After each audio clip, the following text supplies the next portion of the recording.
Well, here we are, episode 33. I'm reliably informed. Yep. I was one off. I thought it was 32. Exactly. But yeah, it's another glorious morning at the goalpost today. So, That's right. all right. So what we Uh, got today, Rob? I know I got stuff, but let's start with you. yep, no problem at all. So I've got a couple of things that I wanted to chat about. I think I may have briefly mentioned Peter the Third before, but I really wanted to go into a little bit more detail about him. And I also wanted to mention the ancient matriarchy, which is a concept that's been floating around feminism for a while, and people may be surprised at its origins. So, but we could do a clickbaity title. You wouldn't believe the origins of the ancient matriarchy.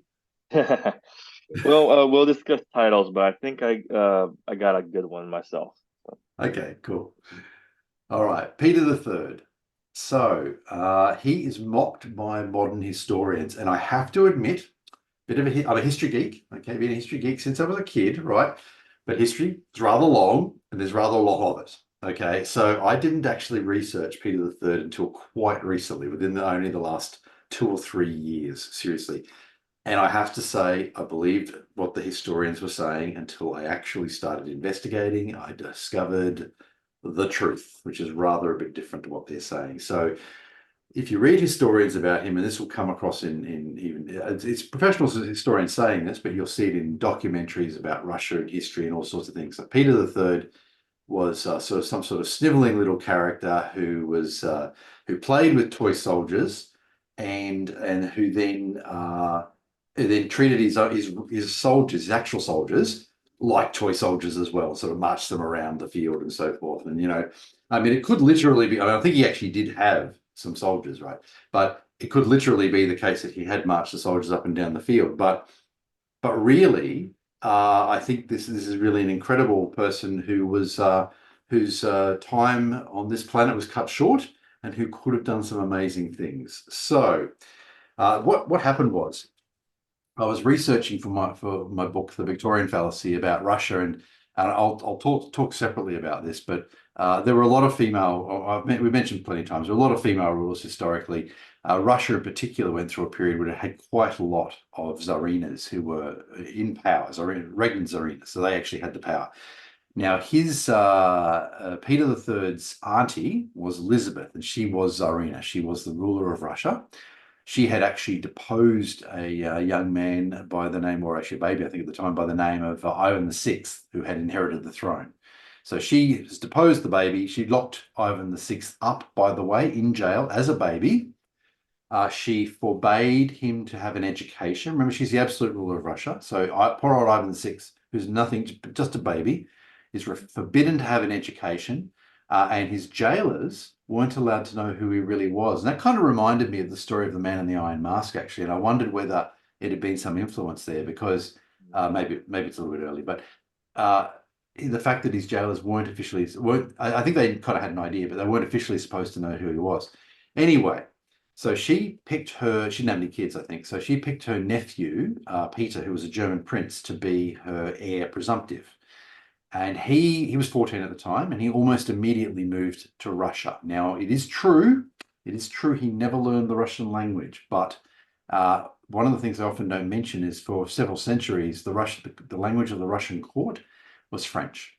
So Mm. it's not like he was going to be using Russian as the leader of Russia, and it's not like he was going to be using Russian in his everyday speech. If he was communicating with the nobility of Russia, that would have been primarily done in French. So Mm. anyway, 20 years later, Elizabeth dies and Peter takes to the throne, ascends to the throne. Essentially, he almost immediately ends a 7-year long war with Prussia. And I've often thought that it's yet another example of, we know how often the queens are actually more likely to start and continue wars. This is one of the examples where we see this, where Elizabeth was prosecuting a war against Prussia. Almost immediately, Peter took the throne. He ended the war. He actually conceded some land to Prussia as part of the settlement, and he made an alliance with Prussia, I believe. So anyway, but the main thing about his short reign was he passed 220 laws. Now, he was in power for 186 days before he was deposed, and we'll get to that in a minute. Now, that is an extraordinary set of legislative changes to push through, 220 in 186 days. Mhm. And I think it really means that he had been preparing for his taking over in Russia, perhaps since he had originally, been named heir presumptive when he was 14, heir presumptive. The idea that he was some sort of, sniveling child of a character who didn't really know how to rule Russia or wasn't interested is just rubbish. He was. What's particularly interesting and really important, actually, is a lot of his legislative changes related to reforms and liberalisation. So he permitted religious freedom, which was quite rare at the time, even in Western Europe. He started to emphasize and encourage education, even among the poor, among poorer Russians. He abolished the Russian secret police. This is all in the space of 186 days. And he encouraged commerce. So these are the types of changes he's starting to bring about in Russia. Now, when he did this, he lessened the power of the Russian nobility. So I think he may be starting to see a bit of a problem emerging. He started to sort of centralize the power into the throne.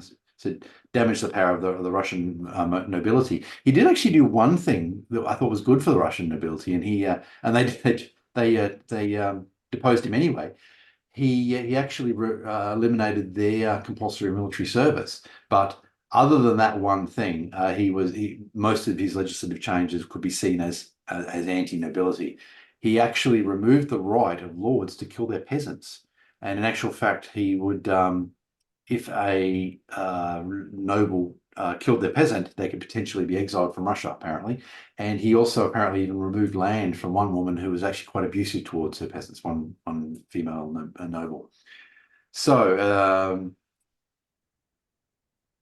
getting back to, so he was only in power of 186 days. I want to get back now to Ivan the Sixth. Ivan the Sixth, as you may recall, was the young child that Elizabeth deposed. By the time that Peter took the throne, Ivan was, I think, in his early 20s, about 21, I think. Peter is known to have actually visited Ivan. Now, it's interesting in jail. Now, he didn't do anything for Ivan in the 6 months, but there's a lot of speculation that he intended to improve Ivan's lot. I don't think he was going to let Ivan out, but he was going to, it seems like he was probably going to improve Ivan's situation and make his incarceration at least a more comfortable experience to the extent that it could be.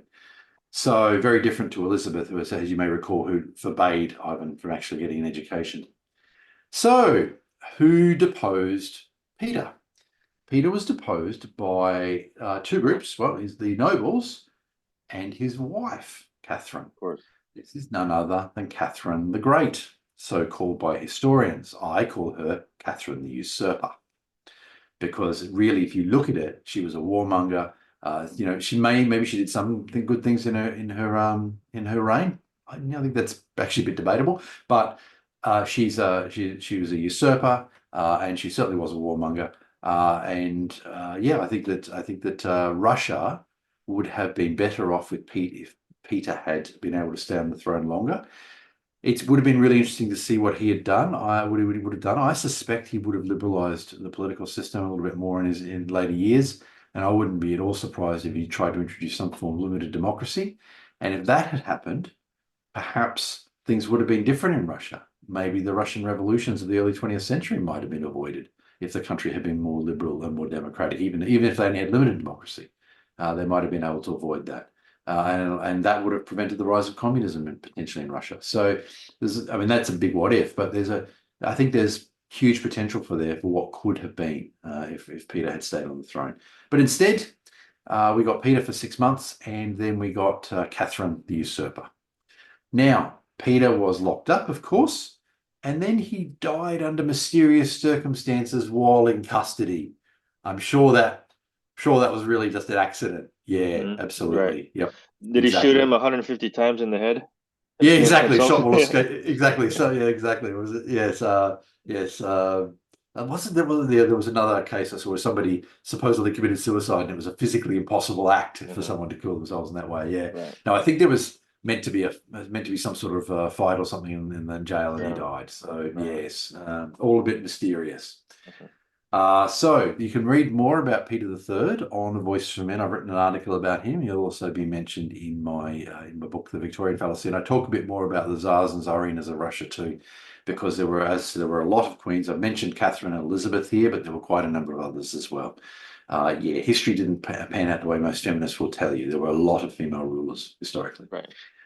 Next one I want to mention, and by all means jump in. I know I went cold because I only talked about this topic a few minutes before we started. So That's all right. Yeah. the next one I got. Oh, if you had anything that you wanted to chat about, otherwise I'll move on. Only that I was the opposite of you when I was little. I was not very strong on the history side of things. So I'm trying to be better. But Cool. I loved history as a kid.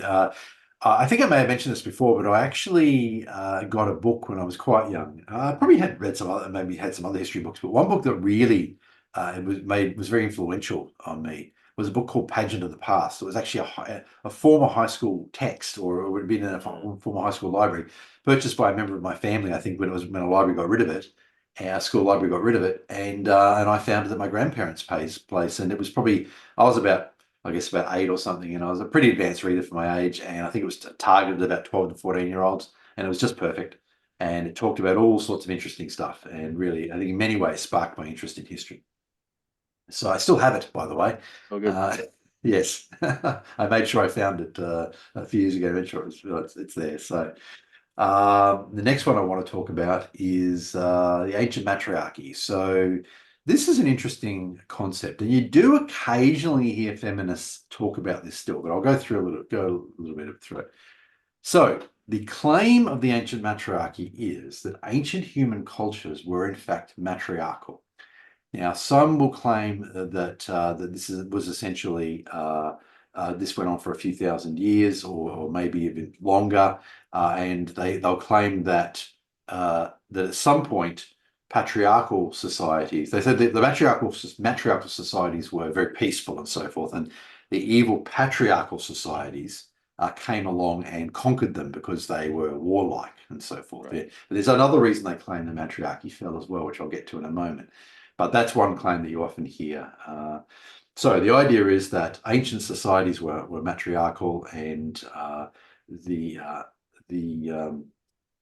claim is, and it's a bit absurd, okay, but honest to God, this is what feminists were claiming in the past. Even most feminists admit this isn't true now, but they claim that the ancient cultures didn't know that intercourse caused pregnancy, okay?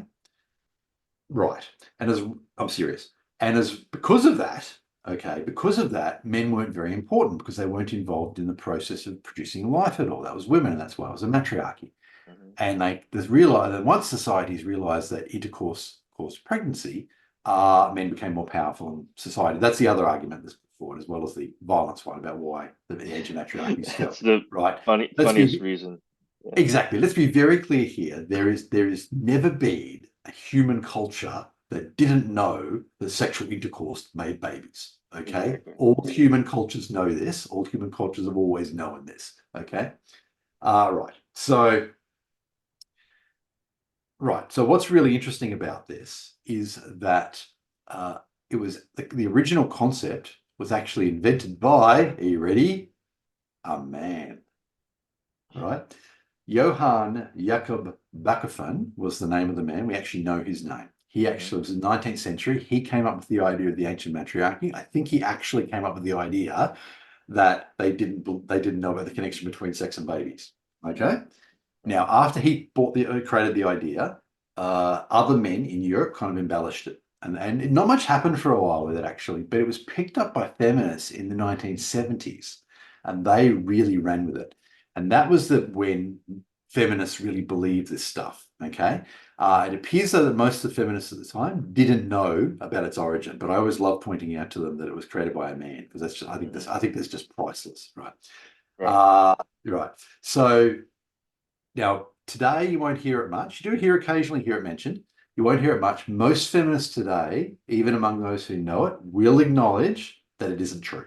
Okay, so they have at least figured out that it is not true. But you do occasionally encounter a feminist who believes it still. So if you do encounter anyone who believes this, point out that it was invented by Johann Jakob Buckerman, and there's absolutely no evidence it's true. Moreover, we've got an enormous amount of evidence that it wasn't true. Okay, as well as archaeological evidence and so on and so forth about how this wasn't actually the case. That's all I had to say on the ancient matriarchy. I think it's important to mention. I guess I could just go on a little bit probably and say that, and I do hear people talk about, even people who are anti-feminists talk about patriarchies and so forth. My view, having researched this topic for quite a while now, is that there have neither been matriarchies nor patriarchies, at least in the sense that feminists mean patriarchy. Exactly. Yeah, they're both really oversimplifications of society. And really, there's concepts like patrilineality, patrilocality, patrifocality that I've talked about a little bit in the past. We can maybe expand on that more in the future. So there are various societies that are some combination of those. Matrilineal societies are not particularly rare. Ancient Egypt was a matrilineal society, so power and wealth passed down the female line. Again, not particularly rare. The Misao of China, who are sometimes claimed to be a matriarchy, they are not. But my understanding is that society is matrilineal, matrilineal, matrilineal, matrilocal, matrifocal, matrilineal, matrilocal, matrifocal. So it's got all three. I could probably just go through that really quickly to explain. So matrilineal just means, as I said, power and wealth descend down the female line. Matrilocal tends to mean that generally means husbands move in with their wives, essentially. So in our society, or so you could say Western society, from which the modern English-speaking world comes from, Western European society, the side of the British Isles, is patrilocal, in that wives tended to move in with their husbands, right? And that's quite a common arrangement, but by no means is it universal. So the Masao were matrilocal, so husbands would move in with their wives. And the last one was matrifocal, which essentially meant there was quite a focus on women in the society, in a variety of different ways. So whether or not Western civilization, to the extent that it's patrifocal or matrifocal, is actually kind of interesting. I think in some ways, you could almost make an argument as matrifocal, actually. I don't know if much work has been done on that. I might look that up, actually. It's not something I've looked at.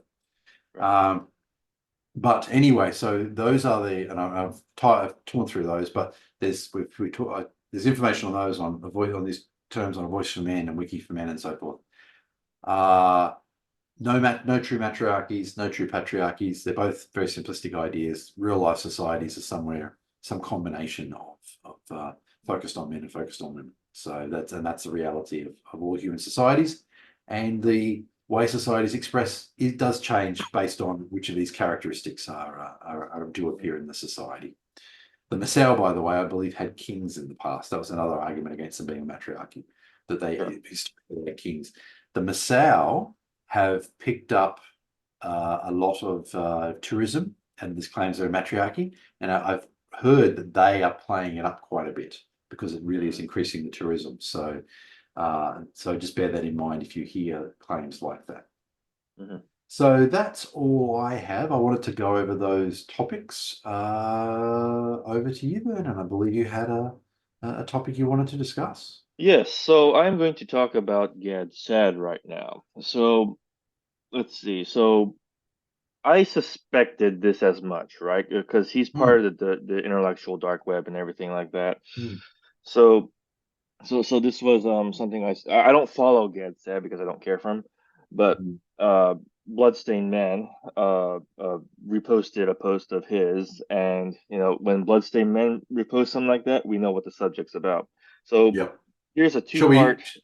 Shall we just quickly explain about Bloodstained Men, who they are, and yeah, let's do that. All right, cool. So Bloodstained Men is a US-based intactivist organization. It was founded and led by Brother K. There are many men and women involved in the organization. They actually have real world protests all around the US.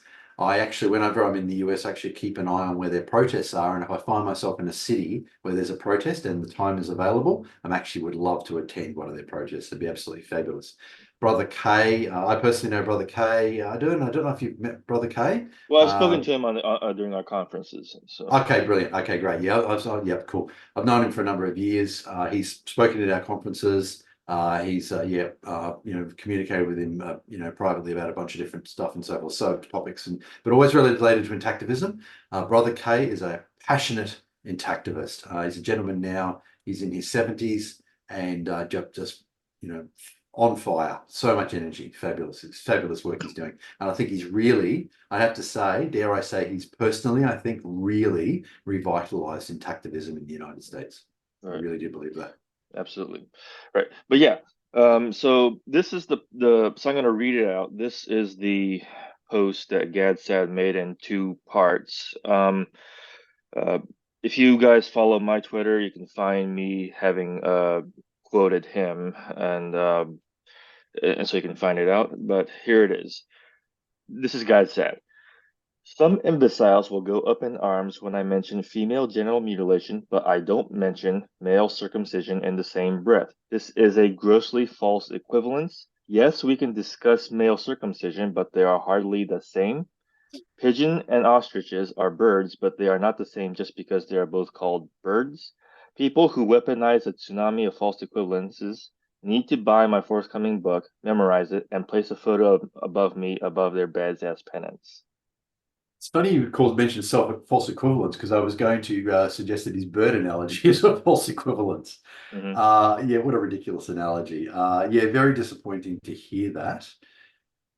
Uh, what can we say? I think we've probably talked about the topic of intactivism quite a bit and MGM, male genital mutilation. Exactly. Yeah. It's extremely damaging. It is more damaging than many forms of female genital mutilation. Not Mm-hmm. that should really matter. It shouldn't really Right. matter which is worse, in my Mm-hmm. view, because it should be about individual rights. Anyway, Now here's the thing. Like, so it's in many ways worse than female sort of genital mutilation. So not that he's wrong, it is a false equivalence, only it's towards the other side. But not in the here way we he are. meant. Yeah, exactly. But here's the thing. Intactivists still talk about female genital mutilation and males Yep, on the same breath. We just want the male ones to get more attention. And exactly. for this, Gad Saad thinks we're imbeciles. So For this, intactivists. Gad said, so this is what his next book is going to be about. For bringing, Really? well, no. I mean, I'm just being Yeah. hyperbolic here, but Oh, see, right. we gotta get his book to read how we're imbeciles Oh, I for see. caring Right. about. Yes. Yeah. Yes. Yes, So yeah. intactivists oppose male genital mutilation and female genital mutilation, and there are MRAs are almost always intactivists, but there are also intactivists who are not involved in men's rights at all. It's a much larger group actually of intactivists. They make it very clear that they're equally opposed to MGM and FGM. It just happens to be the case that MGM is the one that is not illegal anywhere currently versus FGM, which is at least illegal in most countries. And I think nominally illegal in some, even though the enforcement probably isn't very strong. Some, I'd say most activists, I think it'd be fair to say, also oppose gender transitioning of children for along the same Yeah. lines. It's pretty hard to pinpoint in terms of that one. Yeah, certainly, But yeah, certainly a lot do, but there are probably some that don't. Well, there's right. certainly Yeah, some that don't. yeah, Yeah, yeah. yeah. I just wanted to make it clear to anyone listening that Exactly. about activists and where they're coming from. Exactly. Intectivists tend to be, it's one thing I can safely claim. There are, anti-circumcision advocates across the political spectrum. It's like Yes, you there are. can't just pin it to one thing or the other. It's something I have to admit.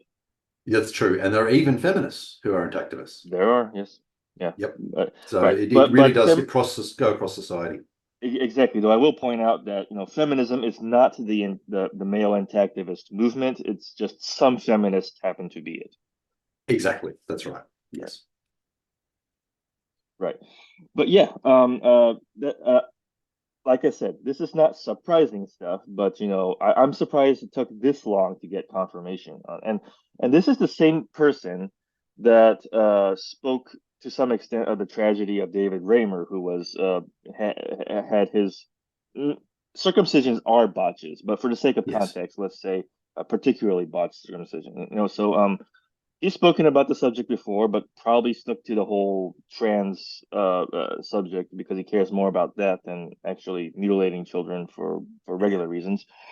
And it's probably going to be extra disappointing because he's spoken to people in our some person or two in our own movement, of course.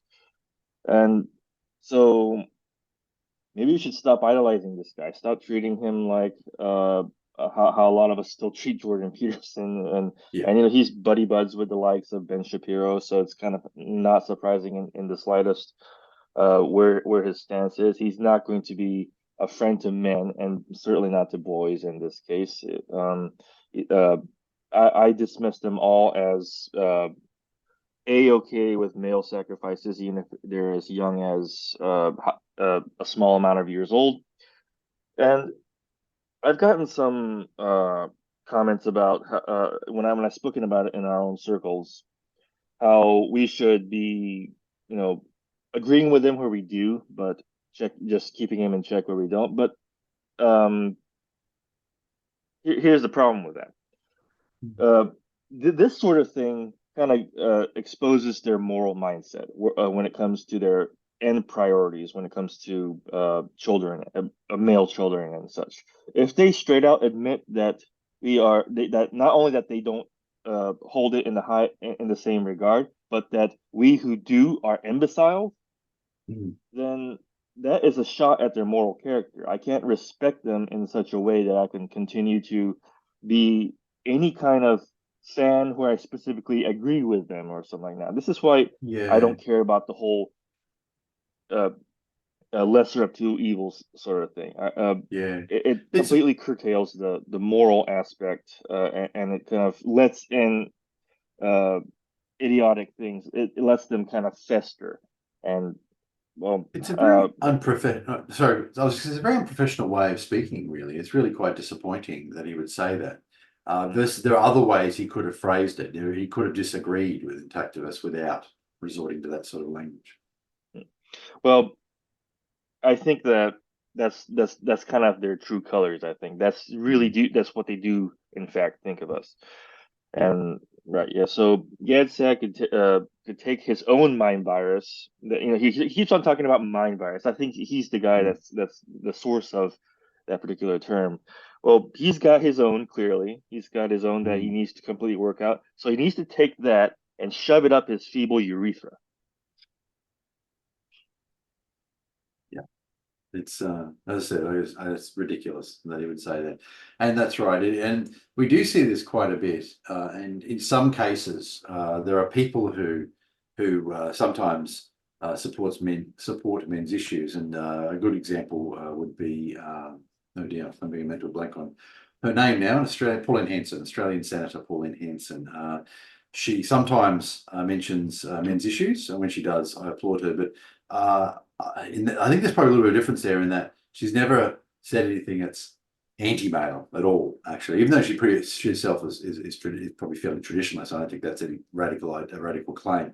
Uh, she probably either won't say anything about it or will sometimes talk about men's issues. And she's, so they'll generally be related to fathers' rights, the stuff she'll talk about. So there's that sort of thing, I think. And then a bit of a different situation when you're talking about someone like Jordan Peterson or Gad Saad, where they've sometimes been hostile towards us, and as we've now seen with Gad Saad. Mhm. So, yeah, I think that is quite a different situation. And I think if you read the pages of A Voice for Men, you'll see that we're no fans of Jordan Peterson there either, Right, for sure. Yep.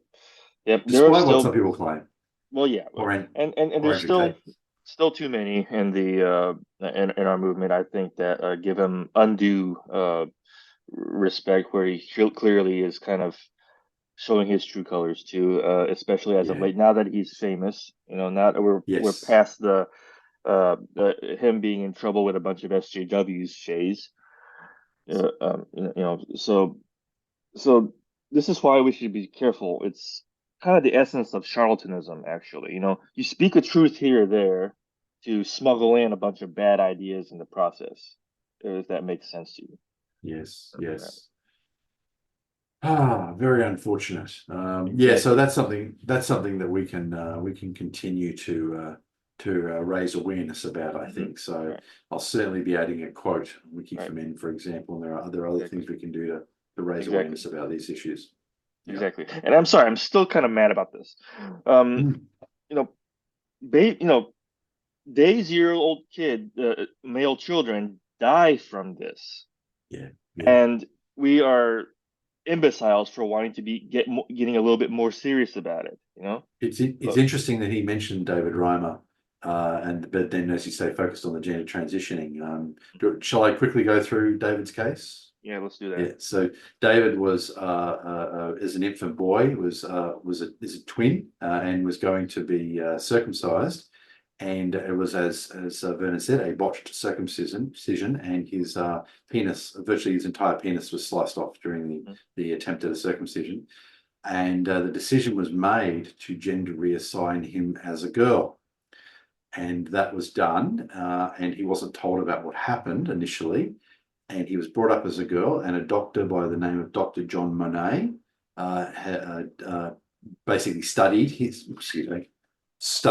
him, and wrote all sorts of reports saying how great I can't remember his name when he was a girl, sorry, but how great David was doing and so forth, and all this was going on, and and it proves that gender is a social construct. Well, it was rubbish, Wasn't and it it was. Brenda? Was Yeah, it I think. that the name? I think it was. Yes, I believe you're right, actually. So Yeah. he was caught when he was Brenda. He was growing up as a natural, normal girl, and proves that gender is a social construct and whatnot. And it was complete nonsense. And the case, the information that published by Dr. Monet has heavily influenced the belief among feminists and others that gender is a social construct. And it's nothing but academic fraud. It wasn't true. In fact, poor Brenda was doing terribly and was near suicidal at one point and couldn't understand why she didn't feel she felt she had the wrong body, and all sorts of things were going on. And it turned out that I think which was when Brenda was 14 or 15, parents then revealed the truth, and Brenda then decided to transition back to being male. And now David was not his birth name, but David was the No, name he those chose. right. Yeah. Bruce was his name, and Brenda was sort of derived from Bruce. So. Right. And then he chose the Mhm. name David to transition as he transitioned back. Mhm. David then lived as a man for a number of years. However, he actually married. However, he ended up taking his own life. He had, he always had, I think the marriage may have broken down, and he had all sorts of problems, and and ended up taking his own life. So Right. also too, his twin brother also ended up taking Mhm. his own life, Yes. and some of the sessions that Mhm. Dr. John Monet conducted with the two kids should have brought him up on charges. At one point, he had them. Remember Brenda's. Remember, as Brenda's little girl and little boy, he was having them simulate Right. Sexual rehearsals. Yes. sexual rehearsal as Right. toddlers. Hmm. Now, this is aside from anything academic, the man should have been brought up on charges for Hmm. this, but nothing ever happened. Anyway, so both of them ended up taking their own lives. And Right. yeah, it's a travesty and a tragedy from beginning to end, from Hmm. the botched circumcision all the way through. Right. And there are some on the right who have spoken about this one, but you know, the trans thing is a small detail. Not very small, but it's a detail. It's not they make it they try to make it all about this one. Mm, But no, the fact that you know this sort of thing can happen in such a you know see I can't say this without making this clear. It's the procedure itself is a botch, but this is a mm, botch more of a botch of a botch. yes. I can't say botch circumcision in good consciousness and just leave it at that. Yeah. But I do so know what you mean. yeah, Yes. exactly. I know you know what you mean, but I want to make sure everybody else does. Yeah. And so None of it should ever have happened. He should have it just should been left alone. He was a and healthy child. right, None of it was exactly. needed. Right. And this is the sort of absolute thing that can happen. And so Gad said again, you're only correct in the reverse way. It is a false Mm. equivalence, but good, but uh, you think that this is, you know, as long as it's not botched, it's part of the course. So Yeah. Yeah. yeah, exactly. Mhm. So there we have it. I'm glad you talked about that. Actually, I think it's an important thing to talk about, and it's something that going forward, I think we need to need to publicize more to make sure that people know that Gad Saad feels this way. People in our own movement make sure they know he feels this way about Exactly. circumcision. And screw this notion about enemy of my enemy is my friend. They're often not your friend. Yeah. I must admit, in the past, I sort of took that position sometimes, but increasingly in recent years, I haven't. The trads were an ally for a while, and that served a purpose. But honestly, they started putting the knife in about 2015, 2016, I think, actually. So, Oh yeah, they're and then, showing their true colors for sure. Right? They're going yeah, off being former MRAs now. Some of us know who these people are. exactly. Yeah. Yes. Mhm. uh, yes. So I think some people listening might not have no idea what we were just talking about, but then Right, exactly. so Yeah, yeah. but while it's still fresh in my mind, though, since we're on the topic of these former MRAs and such, you mentioned like the fact that we didn't have a patriarchy for real, no more than we had actual matriarchies. Well, some of these tradcons, well, why am I saying some of these? I'm sure it's most, if not all, but they're kind of taking this patriarchy thing as postulated by feminists, and for the most part, running with it. They're Yes. saying that there really was a patriarchy, and those were the good old days, or and Yep. such. Yeah, Yep. but this is not some smash the patriarchy thing that we're taking from the feminists either. We're just saying it never was a thing. No. So there's no sense in even being pro about it. That's right. So It's a very simplistic idea, and if you look at how societies actually function, I said that they come in relation to the terminology that I mentioned and so forth. We've got anthropology and sociology, before they got poisoned by feminism, had done some really great work on this stuff. Actually, it's a bit unfortunately now you've got to be a bit cautious with any of the results because of the ideological push. But over several decades, they did do some really good work on this sort of thing and understanding cultures around the world and recording them. So I think particularly the older sources on sociology and anthropology, I think are really quite valuable. But yeah, so it's just this idea of the patriarchy, just like the matriarchy, they're very simplistic ideas. mhm. And if you listen to my ICMI 20 and 21 presentations, I talk about this quite a bit. I encourage people to expand their vocabulary on the topic, which actually that's a point that it's often the case that I hear people use the word patriarchy or matriarchy when they really meant patrilineal society and matrilineal society in particular. Right. So they'll say, oh, yeah, sons inherit from fathers, therefore it's a patriarchy. No, that makes it patrilineal. Okay. And if you want to say Western society is patrilineal, I'll agree with you because it very clearly is, or I should Right. say was Hmm. until say, mid 20th century. So that's obviously the case. And I think European civilization was patrilineal going back many hundreds of years. But so I would encourage people, if you don't know any other word on this topic, understand the meaning of patrilineal and matrilineal, what they mean, and when you start looking, you'll see there are many societies around the world that have that are one or the other. Yeah, and keep patrilineal in mind here because there are some that are more feministy type of people, type of women that would like to keep their own surnames when they marry. But the problem is it's really selective patrilineality because it's how far back in your line are you going to go to find the woman's last name?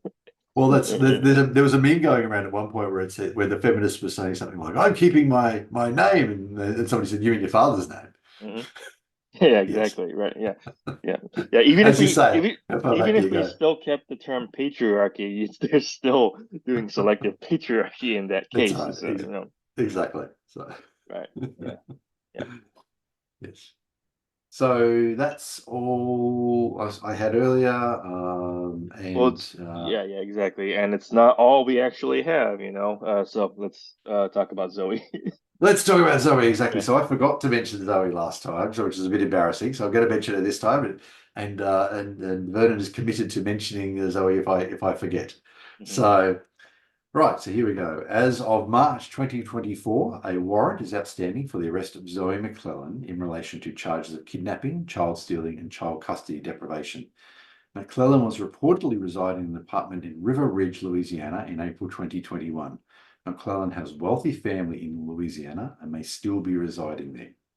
Prior to disappearing, McClellan was known to use the alias Sarah Chandler. Anyone with any information should contact the Los Angeles County District Attorney's Office. And further point I just wanted to make is McClellan is a well-known actor who has acted in Star Trek Voyager and Survivor and various other shows. Her face is known by millions. The idea that she can disappear into the United States and not be seen is absolutely absurd. Thank you very much. That's all I have. Yeah, same here. All right, 2 weeks. Actually, yeah. It might be 2 weeks. It might be 3 weeks. We'll discuss that after the. Yeah, I haven't even looked for any histories yet. Sure, yeah. Okay. All right. Thanks, Thank you. Rob. Bye-bye.